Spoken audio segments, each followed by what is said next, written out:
Good morning, students. So today I am going to explain you a Java program that uses object-oriented approach to convert an amount in American dollar into the Indian rupees.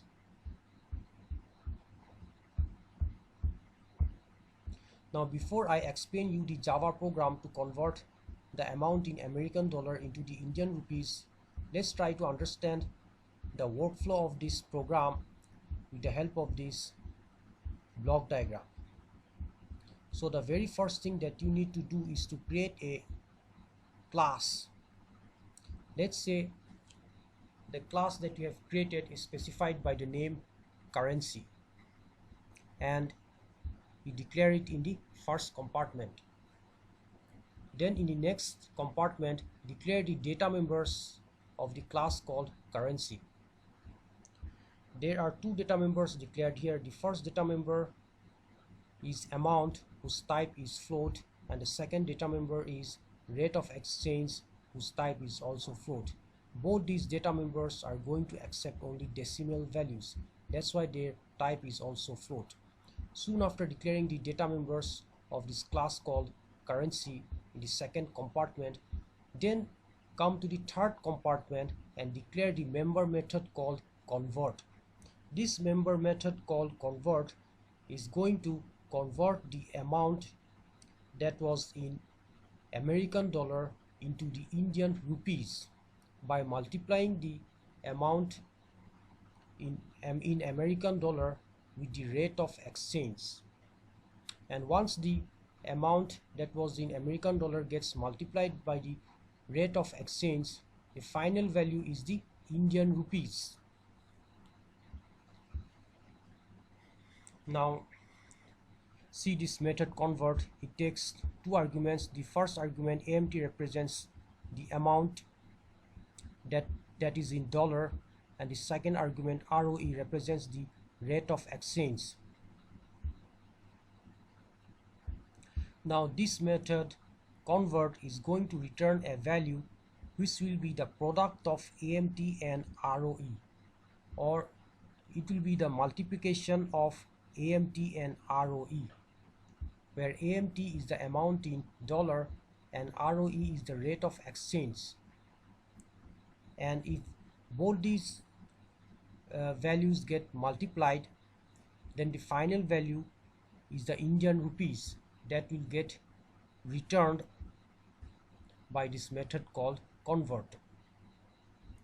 And since the value of the Indian rupees will be in decimal, that's why the return type that has been declared here is of type float.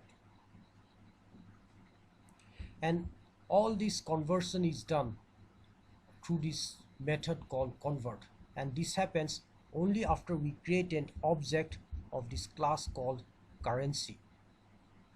Once the object for the class called currency has been created, the object will then interact with this class called currency and then supply some initial values to the first data member amount and then to the second data member rate of exchange. Let's say the initial value supplied for amount is 10.0, which is actually the dollar amount, and the initial value that will be supplied to rate of exchange be 60.0. Now on multiplying both these 10.0 and 60.0, you will get the final result, which will be the Indian rupees, and that will be 600.0. And this conversion is done only when this object interacts with this class called currency and invokes this method convert. So this is the method which does the conversion from American dollar into the Indian rupees.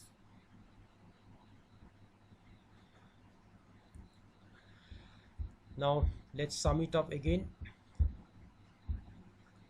Create a class called currency first, declare its data members and then its member methods. Then after that, create an object of this class called currency.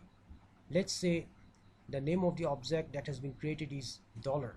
So with the help of this object named dollar, supply some initial values to the data members amount and rate of exchange. let's say the initial value supplied for amount is 10.0 and the initial value supplied for rate of exchange is 60.0.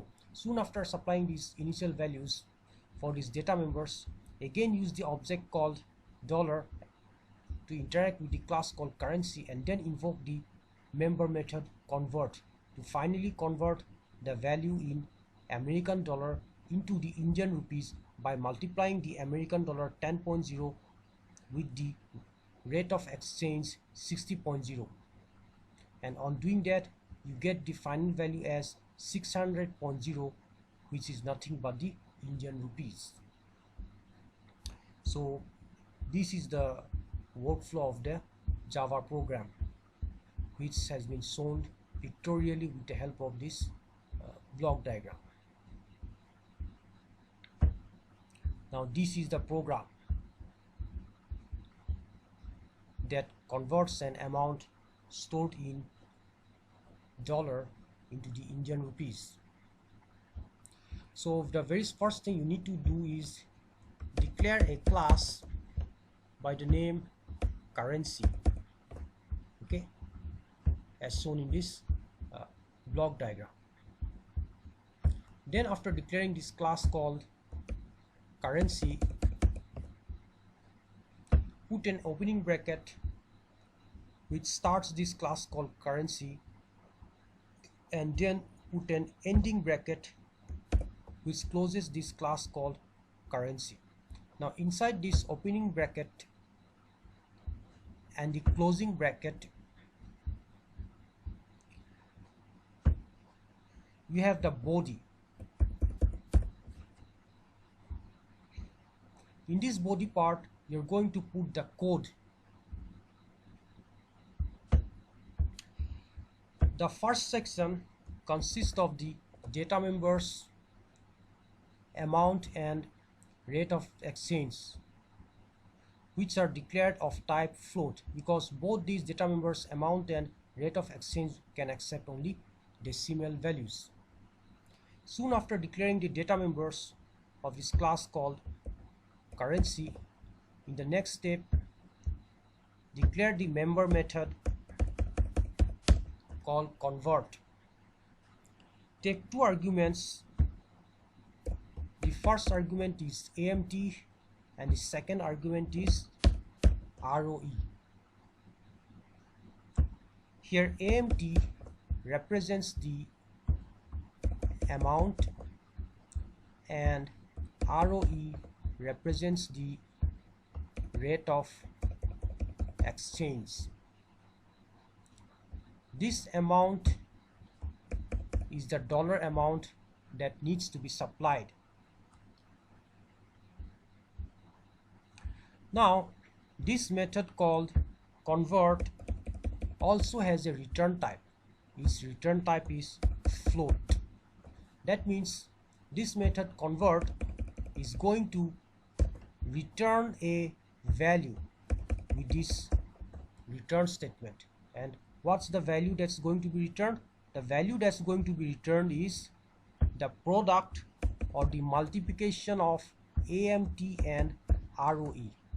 That is it's going to return the value which is the multiplication of AMT and ROE, that is the amount and the rate of exchange.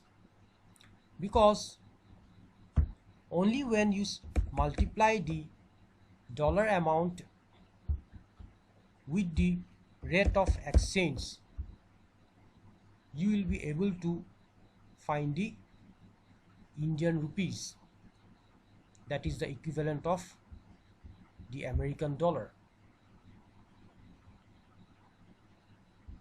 Now you remember that in my earlier presentation I have declared a class called computer. So this was the program which had three different methods. The first one is the method start, to start the computer.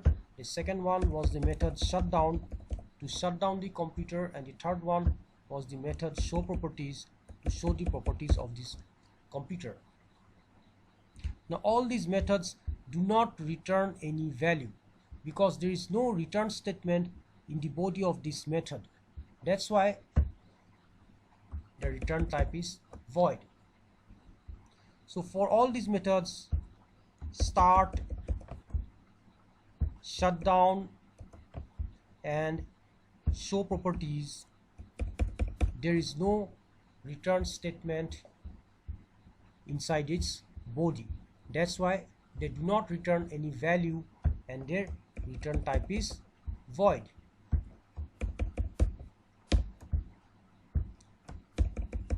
The return type is void. But if we consider this program with a class named as currency, it has got only one method whose name is convert, but it returns a value using the return statement, and the value returned is a multiplication of AMT, which is the American dollar, and the rate of exchange. Now on multiplying both these, we get the value in Indian rupees, and this value is going to be returned using this return statement. And obviously, since the AMT has been declared of type float, ROE has been declared of type float, that is why the multiplication of or the product of AMT and ROE will also be of type float, and if the value is of type float means it will be a decimal value. So this method convert is going to return a decimal value, and that decimal value will be the value of Indian rupees. So that's why this function or this method convert is preceded by a data type which is float.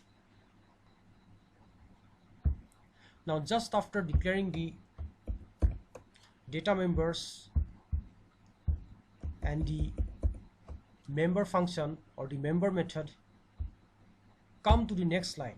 In the next line, declare the main method. Now this main method is compulsory in every Java program. This is because the main is the starting point of execution. For any Java program, the starting point of execution starts from main, and this main method is declared as public static void main, and inside the bracket declare the variable args, which is of type string. So once you declare the main method, come inside this main method, now declare a variable called rupees. Now why I am saying this as a variable? This is because this is not declared inside the class called currency in the data member section. This has been declared inside the main method or inside the body of the main method. That is why we do not call this variable as a data member. This will be a simple variable that I have declared whose type will be float. Now once you declare float rupees, then come to the next line and create the object called dollar for this class called currency. Okay, so we have created the object called dollar for this class called currency. You create this object like this, declare the class first. The name of the class is currency, followed by the object name. The object name you declared is dollar, equal to this is the new keyword. The new keyword creates an object of the class called currency, and once the object gets created, it allocates certain memory space for that object. After new, write the name of the class again and followed by a small bracket, opening and closing small bracket. and since there are no elements within this small bracket, so it has no arguments. Now this object dollar has been created exactly using the syntax as shown here. See, your class name represents currency, object name represents dollar, new is a keyword which is mandatory for declaring an object, and then again the class name followed by the small bracket which is currency and the small bracket. Once you have declared this object called dollar for the class called currency, then with the help of this object called dollar, interact with the class currency and then assign some initial values to the data member, amount and rate of exchange. Since both of them are declared of type float, let's assign the initial value for amount as 10.0, and this is been assigned with the help of this statement $.amount, where dollar is the object, and using the dot operator you are invoking this data member and assigning the value 10.0 into it. So $.amount is equal to 10.0. Similarly, again with the object called dollar, assign an initial value for rate of exchange. Let's say the initial value assigned is 60.0, and this is done using the statement $.rate of exchange is equal to 60.0. Now remember that this amount that we have supplied as 10.0 was in American dollar, and this should get multiplied with the rate of exchange called 60.0 to get the final value of Indian rupees. Now just after these data members, amount and rate of exchange has been assigned the initial values of 10.0 and 60.0, again use the object dollar to interact with the class currency and now invoke the method convert. This is done using this statement $.convert. Now since this method convert takes two arguments, for the first argument AMT of type float, supply the $amount 10.0, that will be supplied using $.amount taken as the first argument, comma, again the second argument is ROA, which represents the rate of exchange. So supply 60.0, which is the rate of exchange, using the statement $.rate of exchange as the second parameter. So 10.0 represents $.amount and 60.0 represents rate of exchange. So on calling this method through this object by $.convert, taking both these arguments, the control will jump from this position again into the body of this class, and then it will call this convert function or this convert method. Here, since the value of $.amount is 10.0, so here amount is going to take the value 10.0. Okay, this amount is going to take the value 10.0. I will just put it here.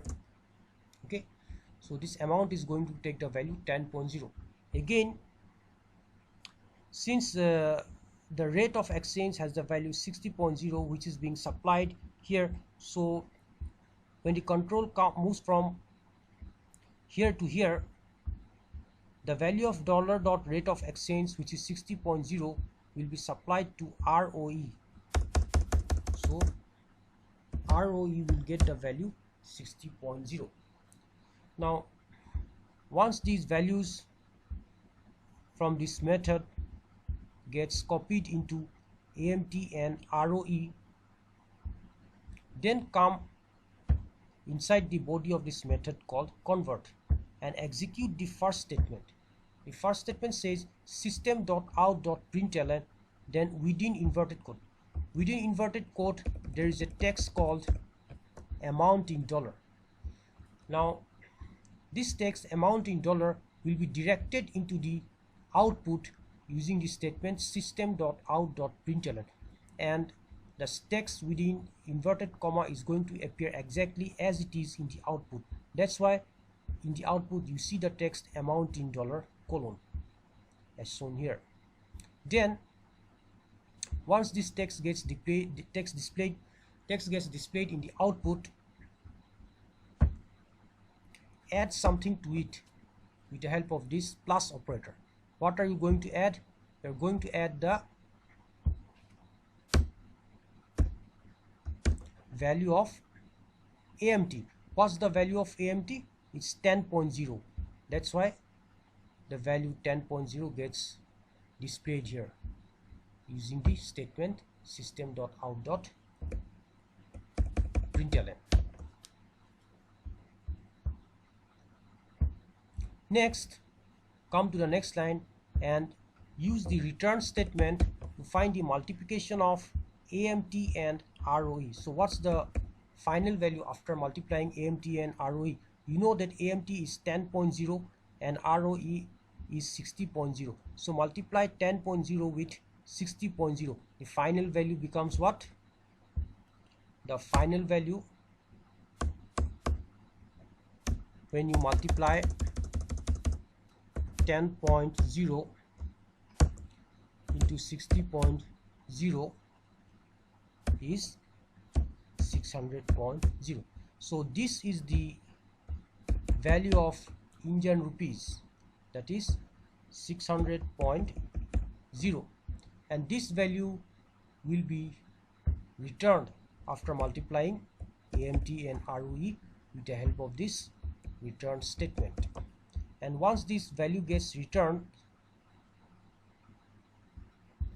then this value, that is 600,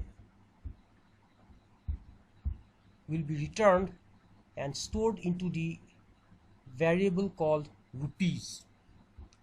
So now rupees is going to have this value called 600.0.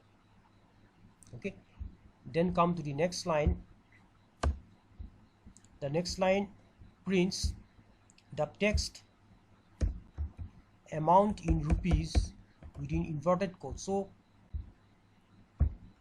that's going to be displayed exactly as it is in the output, that is amount in rupees. And then after that you give some space here. Okay, give some space here. Then you're going to add something to this text with the help of this plus operator. What are you going to add? The value of the variable called rupees. And what's the value of the variable called rupees? It's 600.0, which was just calculated using this convert method when you executed this convert method and returned the product as AMT into ROE, whose value is 600.0. So that's why that value 600.0 gets stored from this method after it gets returned into the variable called rupees. So that's why 600 gets displayed here. So this is how the conversion takes place from the American dollar into Indian rupees. Now I will just remove these values. These values were just for you to understand.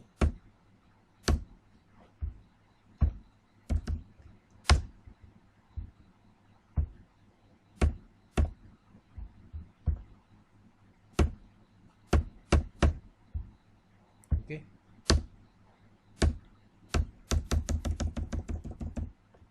So this is the Java program to convert an amount in dollar into the Indian rupees. So let's take a recapitulate. Very first thing, you declare the class and assign a name. Let's name the class as currency. Then declare these data members, amount and rate of exchange. Specify its type as float, just to accept decimal values, and then declare the member method called convert, which will actually convert the amount in American dollar into the Indian rupees by multiplying the amount with the rate of exchange, where AMT represents amount and ROE represents the rate of exchange. Now once you declare the data members and the member methods, declare the main method, because main is the method from where the point of execution starts. Inside this method, in the body, declare a variable called rupees of type float, just to accept decimal values. Then create an object called dollar of the class currency, using the declaration statement currency dollar equal to new currency. Then with the help of this object called dollar, assign initial value to the data member amount. Let's say the initial value supplied is 10.0. Again, with the help of this object called dollar, assign an initial value for the data member rate of exchange. Let's say the initial value supplied is 60.0. Then again, with the help of this object called dollar, invoke the method